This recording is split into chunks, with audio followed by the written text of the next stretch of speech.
So in actual fact, it's not so much it's not so much more upright. I actually want more angle there. Oh, okay. Okay, so I want that to look more like that. All right. So it's bending from the waist a lot more. Feel as though you're poking your butt out, essentially, and therefore you're going to have a little bit more angle in that spine there. But it'll be straight. So we'll work lower trap, scapula, all that region through here, and get you bending over from the waist a lot more because we've got zero room there at the moment. That's better for twisting it, is it? Yeah, it's a better rotation. So essentially your spine will bend this way, but then it won't rotate at the same time. So if we have a look at, you're going to spend most of the time then trying to get out of the way yourself. So as we start to take this back,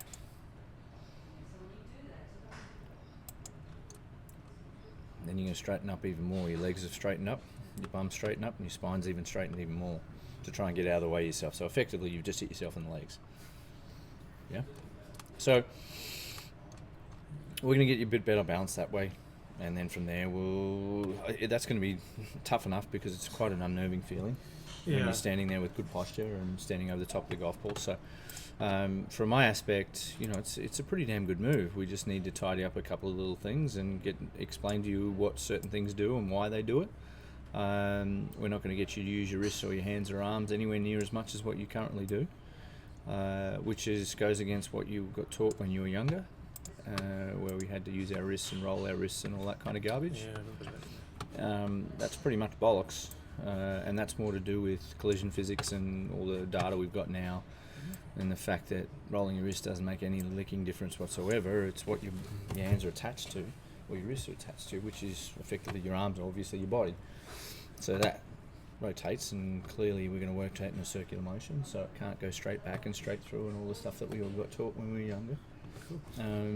We know from, certainly smarter humans than I'll ever be, but we know from biomechanists and doctors and yada yada yada, that if we rotate and get our body to move properly and our arms work in a particular way, then we're okay.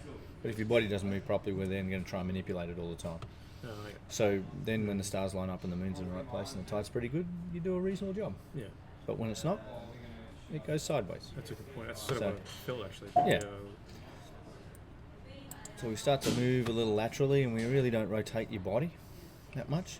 So if I said to you, body really hasn't done any much more than there, and your arms are in a better place, and the club's in a better place, and that's pretty cool. But then from there, it really doesn't move anymore. It's just your arms traveling. Okay. Then you got to try and get it back to the same place again on the way down, and sometimes that's going to be a little difficult. Okay. So it's just about your body to start off with. Get your body working properly, get your balance a little bit better, and then magically you'll start to see some pretty cool stuff out there. I'd be highly surprised if you don't start hitting it left, because you tried to stop it from going out to the right all the time for the wrong reasons. So let's see how we go. But I don't see why you can't do a pretty good job there. There's some pretty cool stuff going on. We'll teach you how to use your feet and the pressure in your feet a little bit more. So rather than rolling onto the outside of this foot, which once again we got told that we had to move over our right side and all that kind of stuff when we were young, we want the centre of mass to stay there, but the centre of pressure will move because you've got rotational force of a golf club. Yeah, does that make sense? Yeah. So if I just stand there normally and pull my arms across to one side, and the pressure of my feet will change. Yet we thought, because we didn't measure it properly, we thought that it was something completely different. That's true. Whereas now there's technology. The data is unbelievable. So my little friend back there is called TrackMan, and it measures club geometry and ball geometry, and it pretty much it's the industry standard. And then we've got force plates that people stand on, and we've got 3D, all of that kind of thing. So we were talking a multi-billion-dollar business. So there is a lot of money that gets spent on that kind of stuff. So, all right.